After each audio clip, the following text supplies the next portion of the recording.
Hello, welcome back to LearnSBOM. Today I'm going to be reviewing the tool SBOM4Rust. SBOM4Rust is a tool that generates software bill of materials for Rust applications. It generates in the SPDX and the CycloneDX format.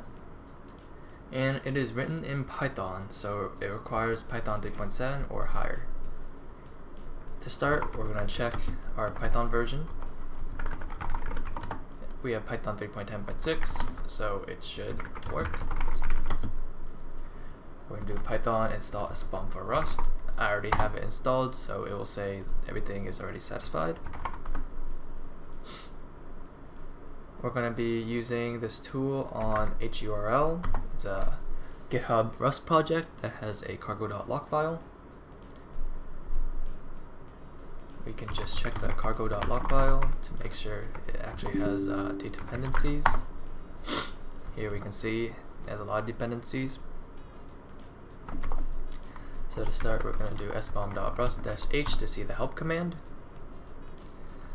So we do SBOM4Rust. The -d is just specifying where the cargo.log file is located. If we leave it blank, it should be the directory that we're in. The -a is just the name of the application. We'll just do HURL.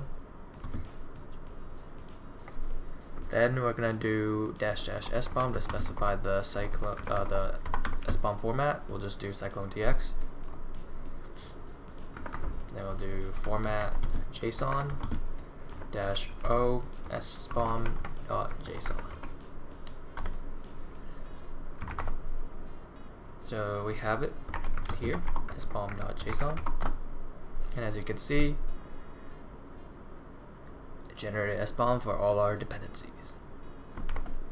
Overall, very simple tool to use.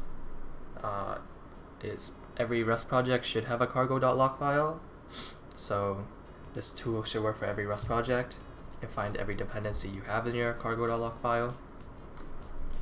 Yeah, that's it for today. Thank you for checking out this video. If you really liked it, be sure to check out our other videos right here, and then you can also subscribe right up top here. And again, thank you. Bye-bye.